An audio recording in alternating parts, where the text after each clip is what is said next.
আপনি একটু এখান থেকে নিতে পারবেন? ওইদিকে দেবো দেবো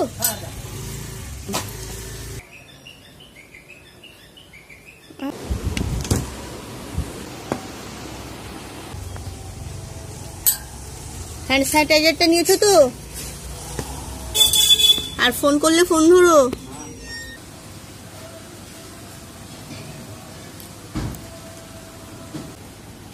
কি হলো, এটা ফাঁকা নাকি? গোটা দেবো আর একটা দেবো?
আজকে হচ্ছে শনিবার। আমি বেশ কয়েকটা দিন পর ব্লগ ছাড়ছি। তোমরা হয়তো অনেকেই খেয়াল করেছো, আবার অনেকে জানতে চেয়েছো যে দিদি তোমাকে আপডেট কেন দেখছি না ওয়াইটিতে। মোনালিসা বলে একজন বন্ধু আছে, সে নিউ কোনো ব্লগ না পেয়ে পুরনো ব্লগগুলো দেখছিল। সেখানেও দেখলাম কমেন্ট করেছে যে তোমার নিউ ব্লগ না দেখে আমি পুরনো ব্লগগুলোই তোমার দেখছি, তো কেন ছাড়ছো না এরকম জানতে চেয়েছো। আবার যারা খুব কমন ফ্রেন্ডস তারাও জানতে চেয়েছে যে কেন আমি আপডেট নেই। তো আমি লাস্ট ব্লগ মনে হয় ছেড়েছিলাম মঙ্গলবারে, আর বুধবারে ইচ্ছা ছিল ইভিনিং শুট করে তোমাদের বৃহস্পতিবারে ওটাকে আপলোড করব। তো বুধবারে আমি স্টার্ট করতাম ইভিনিং থেকে, কিন্তু বুধবারে আমাদের একটা ভীষণ একটা প্রবলেমের মধ্যে দিয়ে যেতে হয়। কি বিভীষিকার মধ্যে দিয়ে যে আমরা এই কটা দিন চললাম সেটাই তোমাদের সঙ্গে এখন বলবো। আর এখন যেন মনে হচ্ছে আর কিছু ভাবনার মধ্যে নেই, ভাবনার বাইরে। আর তার থেকে বড় কথা, জীবন যেন ঠিক সুযোগ বুঝে বুঝে বুঝে বুঝে আমাদের বিপদে ফেলছে। সেটা হচ্ছে 2-3 দিন ধরে আমার বৌদির শরীরটা খারাপ ছিল, তারপর কিছুটা জ্বর কমে যাওয়ার পর ডাক্তার দেখে ওরা একটা টেস্ট করায়, সাথে দাদাও করিয়ে নেয়। আমার দাদা আর বৌদি দুজনই কোভিডের টেস্ট করিয়ে আসে। তো বুধবারে রিপোর্ট দেওয়ার কথা ছিল, সোমবার মনে হয় করিয়েছিল, বুধবারের রিপোর্টটা আসার কথা ছিল। তো বুধবারে রিপোর্ট আসে নেগেটিভ, ওরা দুজনই নেগেটিভ। কিন্তু মুশকিল হয় বুধবার সকাল থেকে আমার দাদা আর কি ভীষণভাবে অসুস্থ হয়ে পড়ে। ওর একটা প্রবলেম আছে, সেটা হচ্ছে 2016 সালে ফার্স্ট ওর প্রবলেমটা ধরা পড়ে। প্রচন্ড পেটে ব্যথা, হাত পা ঠান্ডা হয়ে যাচ্ছে, প্রেশার হাই হয়ে যাচ্ছে, এরকম একটা প্রবলেম নিয়ে ডাক্তারের কাছে যাওয়ার সাথে সাথে বিভিন্ন রকম টেস্ট হয়। 2016 সালে ধরা পড়ে যে ওর প্যানক্রিয়াটাইটিস হয়েছে। তো প্যানক্রিয়াটাইটিস এমন একটা রোগ, যেটা থেকে প্রচন্ড সতর্ক না থাকলে যে জিনিসটা বারবার ফিরে আসবে। প্রচন্ড মেনটেন করতে হয় নিজেকে। আর আমার দাদা হচ্ছে সাংঘাতিক ফুডি মানুষ, মানে সপ্তাহে 3 দিন মাটন হলেও না করবে না এরকম আর কি। আর যে খাবারটা প্রচন্ড ঝাল সেই খাবারটা ওর কাছে টেস্টফুল বলে মনে হয়, কিন্তু যে খাবারটা টেস্টি অথচ ঝাল হয়নি সেটাও বলবে না যে কখনোই খাবারটা টেস্টি। মানে বুঝতে পারছো কতটা রিচ খাবার খেতে ভালোবাসে। তো হ্যাবিটটা বরাবরই এরকম। আর তারপর তো যাই হোক ওই ব্যাপারটা ধরা পড়ার পর ও ফার্স্ট টাইম অ্যাপোলোতে ছিল। যারা জানো তো জানো, মানে পিত্ত যে জিনিসটা থাকে না সেটা অগ্নাশয়ে গিয়ে মানে ডিরেক্ট ওটা মানে ফ্লোটা ব্যাকে যায়, ব্যাকওয়ার্ড গিয়ে অগ্নাশয়ে গিয়ে স্টোর হয়।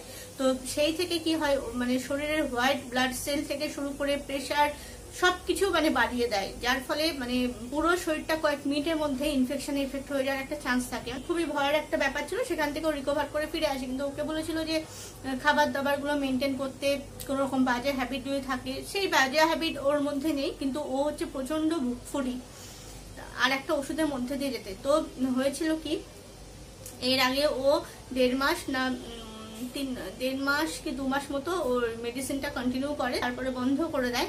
আর খাবার দাবারটাকে কন্ট্রোল খুব একটা করে না, মানে উইকে মানে রবিবার করে বিশেষ করে মাটন ওর চাই এরকম।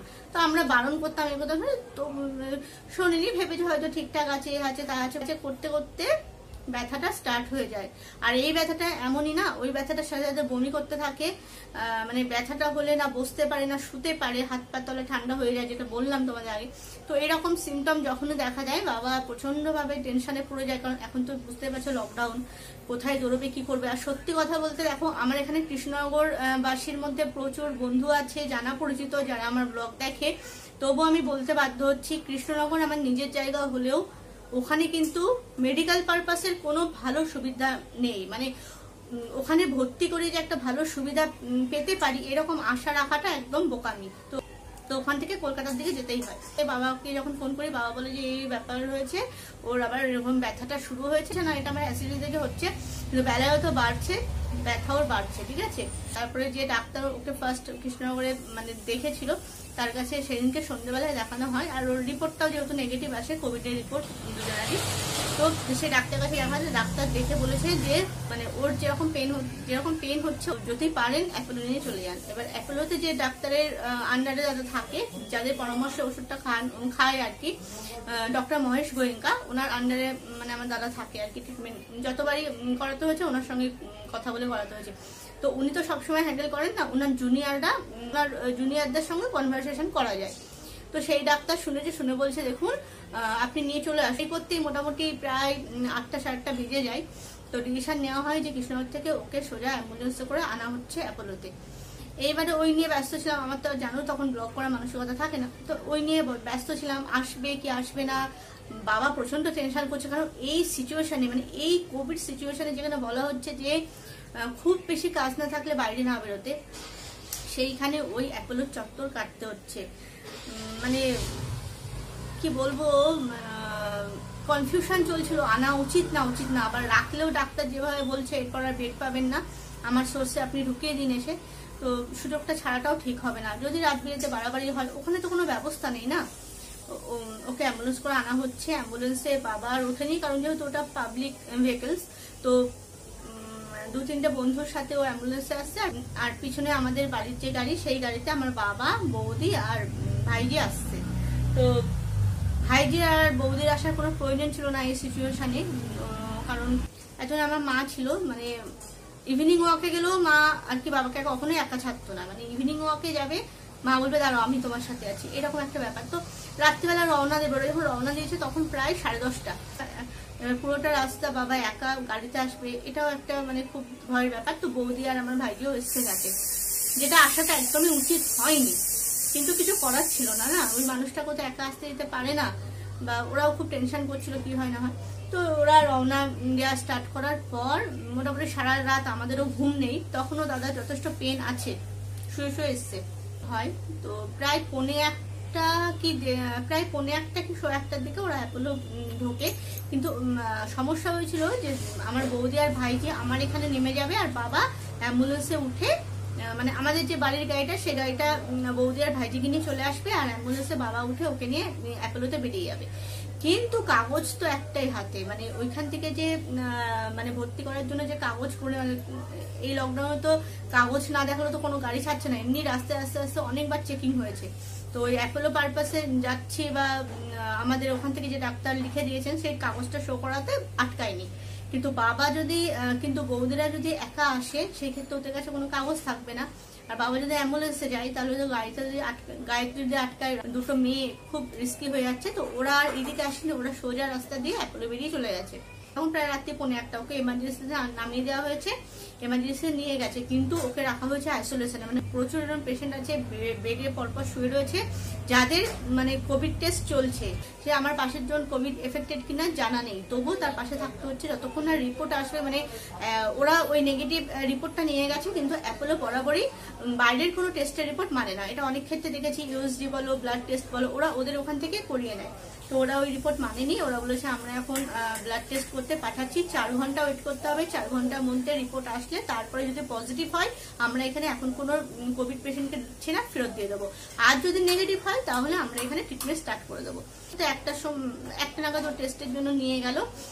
আর তারই মধ্যে এবার বৌদি আর ভাইজি কি করছে, গাড়িতেই আছে, কারণ ওখানকার সিকিউরিটি বলছেন যে আপনার বাচ্চা নিয়ে এসছেন এই সিচুয়েশনে। মানে ওই এরিয়াটা পুরোটাই কোভিডে আক্রান্ত, মানে মানুষ জ্বর নিয়ে ঢুকছে, অ্যাম্বুলেন্স থেকে নামছে, বিভিন্ন সোর্সে এসে ওখানে এমনি অ্যাপোলোতে এখন আর কোনো বেড নেই, কিন্তু কোনো সোর্সে তো আনবে। ওরা যখন ফার্স্টে গেছে ওদের ফেরত দিয়ে দিচ্ছিল, কিন্তু যখন ডাক্তারের রেফারেন্স বলেছে তখন নিয়েছে। তা অ্যাপোলো থেকেই বলা হচ্ছে যে এখন আমরা কোনো রকম বেড দিতে পারছি না, কোনো রকম পেশেন্টকে এন্ট্রি করছি না, আপনারা যে না বলে এসছেন আপনাদের কিন্তু ফিরে যেতে হতো, শুধু রেফারেন্সে এসছেন বলেই আপনাদের আমরা রাখার ইয়েটা নিচ্ছি, ঝুঁকিটা নিচ্ছি।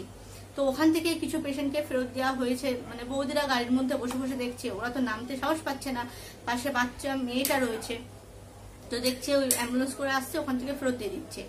কিছু রেফারেন্সে আসছে চাদর ফাদর মুড়ি দিয়ে, মানে জ্বর দেখেই বোঝা যাচ্ছে চলতে পারছে না, পিপি কিট পরে আনা হচ্ছে, এসব দেখে বোঝা যাচ্ছে যে মানে কোভিড এফেক্টেড।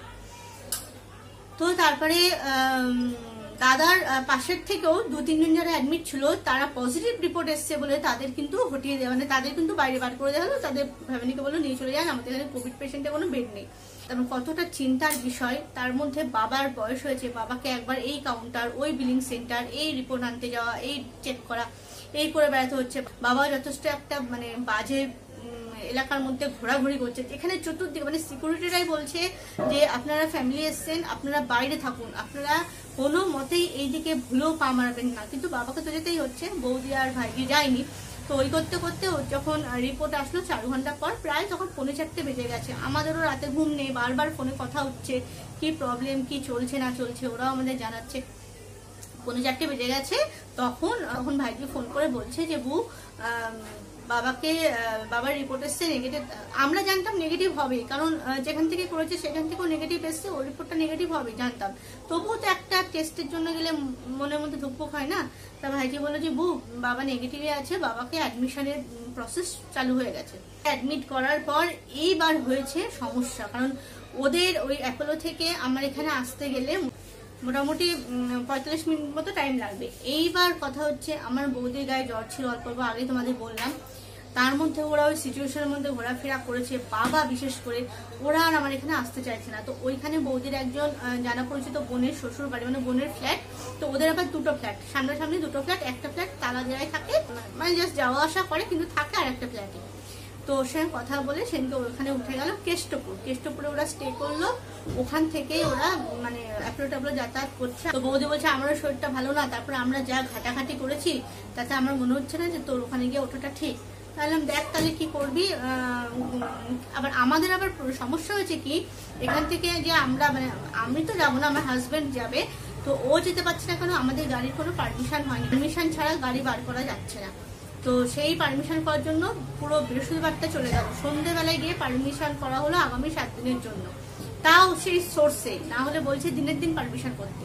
তো 7 দিনের জন্য পারমিশন করা হলো, ওই করতে করতে ফ্রাইডে বেরিয়ে গেল, গতকাল বেরিয়ে গেল। তো গতকাল বাবা বললো যে, তো গতকাল দাদাকে আইসিইউতে দেওয়া হয়েছিল, তা বাবা বললো যে ও এখন ভালো আছে, তোমাকে উড়োপাড়া করে আসতে হবে না, তুমি বলছো কালকে এসো।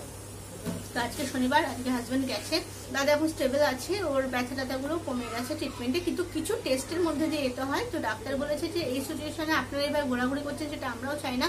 যদি ওর রিপোর্ট ভালো থাকে, টেস্টের রিপোর্টগুলো মানে WBC রিপোর্ট একটা করতে হয়, অনেক রকম টেস্ট থাকে, MRCP করতে হয়। তো এইসব করার পর যদি রিপোর্ট ভালো থাকে, আমরা তাহলে ওকে খুব তাড়াতাড়ি ছুটি দিয়ে দেবো। তো গতকাল সন্ধ্যেবেলায় মানে ফ্রাইডে সন্ধ্যেবেলায় খবর পেলাম, ফ্রাইডে দুপুরে খবর পেলাম যে ওকে আইসিইউ থেকে জেনারেলে শিফট করা হয়েছে। জেনারেলের অবস্থা আরো ভয়াবহ, মানে আইসিইউতে তাও পেশেন্ট হয়তো 4-5টা, সেখানকার বাড়ির লোক একজনকে উপরে অ্যালাউ করছে। তো সেই জন্য বাবা ছাড়া আমরা আর কেউ যাইনি, কারণ ফালতু ওখানে গিয়ে বাইরে বসে থেকে তো লাভ নেই। কার্ড নিয়ে যে কোনো একজনই বাড়ির লোক অ্যালাউ আছে, তো বাবাই যাচ্ছিল। এইবারে আইসিইউ থেকে কালকে জেনারেলে দিয়েছে, জেনারেলে 10 থেকে 15টা পেশেন্ট, তার এখানে বাড়ির লোক 2জন করে অ্যালাউ করছে। ফলে বাইরে থেকে যারা আসছে তারা তো কোনো টেস্ট না করেই আসছে ভিজিট করতে, সেখানেও একটা খুব রিস্ক। তো যাই হোক, আজকে আমার হাজবেন্ড সকালবেলা তোমরা দেখলে প্রথমে ভিডিওটা, যে হাজবেন্ড আজকে বেরিয়ে গেল, গাড়ি পারমিশন করা হয়ে গেছে, কোনো অসুবিধা হবে না। আর বাবারা যে কেষ্টপুর থেকে যাতায়াত করছে, বাবাকে ওখান থেকে তুলবে। আমারও খুব খারাপ লাগছে যে এই বয়সে মানে বাবাকে এরকম একটা সিচুয়েশনের মধ্যে গিয়ে পড়তে হলো, মানে যেখানে পা ফেললেই ভয়। আবার দাদা যেখানে ভর্তি আছে সেইখানেও কিন্তু সেফ নয়, কারণ বাইরের লোক যারা ভিজিট করতে আসছে সেখানেও কিন্তু কেউ কোভিড মানে কেউ ক্যারিয়ার হয়ে আসবে না, এমন কিন্তু মানে কোনো নিশ্চয়তা নেই। তো সব মিলিয়ে না একটা বিভীষিকার মধ্যে চলে গেছে। এবার ওদিকে ভাইজির আবার কালকে শুনলাম জ্বর, মানে সব মিলিয়ে না কি বলবো। আর বাবাকে তো রীতিমতো যাতায়াত করতে হচ্ছে। আজকে আমার হাজবেন্ড গেল, ও না গিয়ে থাকতে পারছে না, কারণ ও হচ্ছে ঘরে বসে থাকার ছেলে না, মানে যে কোনো কারণেই কোনো রকম কোনো মানে প্রবলেম যদি হয় আমার ওই বাড়ি থেকে বা এই বাড়িতে কিছু, ও আগে ঝাঁপিয়ে পড়ে। তো যেতে পারছিল না, পারমিশন হচ্ছিল না বলে আজকে বেরিয়ে গেছে। এবার দেখো ও গেছে, সেটাও তো আজকে ও যে গেছে সেটাও আমাদের কাছে একটা বড় দুশ্চিন্তা, মানে কোথায় যাচ্ছে এটা ভাবতে হবে, যেখানে কোভিডের ছেয়ে রয়েছে। আর বাবা ভীষণভাবে রাগারাগি করছিল যে আজকে ও গেছে, বলছে সবাই মিলে জড়িয়ে পড়ে তো লাভ নেই, আমরা বাধ্য আজকে আসতে হয়েছে, তোরা ওখান থেকে কেউ আসিস না। যাই হোক, মন তো মানে না, এবার গেছে ও, গিয়ে জানতে হবে। কালকে সানডে, কালকে ছুটি হয় না অ্যাপোলো থেকে, হয়তো সোমবার ছুটি দিয়ে দিতে পারে। আর যদি সব রিপোর্ট ভালো থাকে তাহলে দাদাকে আজকে ছেড়ে দিতে পারে। তো এখনো কথা হয়নি, 12টার সময় ভিজিট শেষ হবে, তারপর ডাক্তারের সঙ্গে কথা বলে বোঝা যাবে যে কি হতে চলেছে। তো ও ভালো আছে এখন, এটাই একটা বড় কথা। ওর রিপোর্ট সবই ভালো, কিন্তু যারা হসপিটালের চত্বর কেটেছে তাদের কার ভিতরে কি যে ঢুকে গেল। আমার বাবাকে যে এই বয়সেও, আমার বাবারও হাই প্রেশার আছে, সুগার আছে, তো এই বয়সে যে ওই চত্বর কাটতে হলো, সে আগামী দিনে কেমন থাকবে কোনো ভরসা নেই। মানে যেটা বাড়ির মধ্যে থাকলে তাও ভাবা যায় যে আমি সেফটি, মানে আমার কোনো প্রবলেম হয় না। বাবা সামান্য ভয়ের চোটে মানে সন্ধ্যাবেলায় ইভিনিং ওয়াক বলতাম করে এসো, ঘরে বসে থেকো না, যেত না, যদি কোনো রকম ছয়ছুঁই হয়ে যায়। সেই মানুষটা আজকে অ্যাপোলোর দুয়ারে দুয়ারে ঘুরে বেড়াচ্ছে, এই বিল্ডিং থেকে সেই বিল্ডিং, ওই বিল্ডিং। আজকে আমার হাজবেন্ড গেছে, একটু হেল্প হবে, কিন্তু সত্যি কথা বলতে মনের মধ্যে একটা ভয় ভয় কাজ করছে। আবার সে যে গাড়িতে বৌদি আর ভাইজি ছিল সেই গাড়িতেই আমার বাবা আবার উঠেছে, আর একটা বাড়িতে গিয়ে স্টে করেছে। তো সব মিলিয়ে যে কার কপালে কি খাড়া নাচছে এখনো আমরা জানি না। সত্যি কথা বলতে জীবন ঠিক যেন না একটা সময় বুঝে আমাদের একটা করে শিক্ষা দিয়ে যাচ্ছে, বা আমাদের কি বলবো জর্জরিত করে ফেলছে। কারণ দেখো, ঠিক এই সময় থেকে একটু পিছিয়ে, যেমন অগস্ট মাসে গত বছর, তখনও লকডাউন পুরোপুরি ওঠেনি, সপ্তাহে 1-2 দিন করে লকডাউন দিচ্ছে। সেই মাকে নিয়ে মা অসুস্থ, মার হার্ট অ্যাটাক হলো হঠাৎ করে, সেই মাকে নিয়ে দৌড়াদৌড়ি, একবার কৃষ্ণনগর, একবার আমার এখানে, একবার কল্যাণী যেখানে ভর্তি ছিল সেখানে, গত বছরও চললো, এবছরও দাদাকে নিয়ে দৌড়াদৌড়ি। তো এই জন্য যেন মনে হচ্ছে জীবন যেন ঠিক বেছে সময়গুলো আমাদের বিপদে ফেলার চেষ্টা করছে। দেখো, যে অসুস্থ তার জন্য তো দৌড়তেই হবে, কিন্তু এখনই কেন? সিচুয়েশন আন্ডার কন্ট্রোল হতো, তারপর তো যদি প্রবলেম হতো তখন তো অনেকটা মানে বুকে জোর নিয়ে নামা যেত না। কিন্তু এখন যখন এই সিচুয়েশন, মানে গতবারের থেকেও এই সিচুয়েশন আরো ভয়াবহ, আরো খতরনাক, মানে বিশেষ করে এই যে আগামী যে 15টা দিন বলছে বারবার, সেই কটা দিনের মধ্যেই কিন্তু আমাদের এমন জায়গায় চক্কর কাটতে হচ্ছে, মানে ভাবতে পারছি না যে এরপরে কি আমাদের জন্য অপেক্ষা করতে। এটাই ভাবছি, এখন সবটা তো আমাদের হাতে থাকে না, মানুষের অসুস্থ হওয়াটাও হাতে থাকে না, ইচ্ছা করে হয় না। কারণ দাদাও বারবার বলছে যে আমি তোমাদের এই বিপদের মধ্যে ফেললাম বাবা, তোমাকে এখন এভাবে চক্কর কাটতে হচ্ছে। ও খুব গিল্টি ফিল করছিল, কিন্তু তবুও ইচ্ছা করে তো কেউ ডেকে আনে না না। তো জেনারেল বেডে শিফট করার পর মনটা যেন কোথাও একটু ভালো লাগছে, আবার ভয়ও লাগছে। দেখা যাক কি হয়। তো আজকে রান্না বান্নার বেশি ঝামেলা আমি কিছু করিনি, মানে কি করতে পারিনি। এমনি মন মেজাজ ভালো না থাকলে এবার রান্নায় ইয়ে করা যায় না, কি বলে, মন দেওয়া যায় না। তো রান্না বলতে আজকে একটু ডাল সেদ্ধ করেছি, এটাকে রাখি এখন। রান্না বলতে আজকে একটু ডাল সেদ্ধ করেছি, আর দেখাচ্ছি তোমাদের কি করেছি।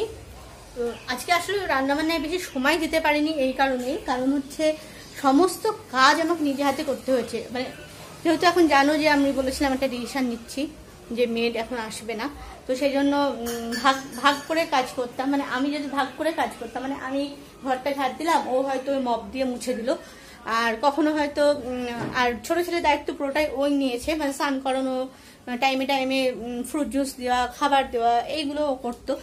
পুরোটা আজকে একা হাতে করতে হয়েছে, তো সেই জন্য রান্নার দিকটা আমি বিশেষ একটা সুযোগ মানে সময় দিতে পারিনি। আচ্ছা, এখানে করেছি ডাল সেদ্ধ, প্লেন সেদ্ধ ডাল নামিয়ে রেখেছি, কিছু একটা ভেজে নেব। আর করেছি এখানে আলু দিয়ে ডিমের ঝোল, শুধু খাওয়ার আগে কিছু একটা ভাজবো। ডালটা না করলে আজকে আমার হয়ে যেত, কিন্তু ছোট ছেলে আবার ডিমের ঝোল দিয়ে তো খেতে পারবে না, ওকে একটু ডাল দিতে হয়, তো সেই জন্য ডাল দিয়েছি। আর ডিমের ঝোলে আলুটা দিয়ে মাখিয়ে দেবো, ডিমটা খাবে, ব্যাস হয়ে যাবে। আর আজকে ওয়েদারটা সত্যিই মেঘলা, মানে এতক্ষণ মেঘ ছিল না, বেশ ভালো রোদ ছিল, সত্যিই মেঘলা হয়ে গেল। আবার ওই জস ফস কি সব আসছে বাবা। গত বছর মনে আছে এই সময় কিন্তু আমফানি এসেছিল, সম্ভবত 18ই মে বা 20শে মে এরকম কিছু একটা ছিল, মনে হয় সম্ভবত 26 তারিখ না 27 তারিখে বলেছে যে জস আসছেন, মনে হচ্ছে না কোনো ফিল্ম স্টার আসছে, তাই না?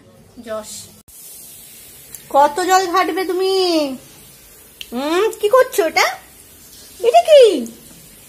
ও বাবা, একে স্নান করাচ্ছ মামা? কালার দিচ্ছিলাম তাই। চলো জল ছেড়ে না, চলো ঘরে চলো।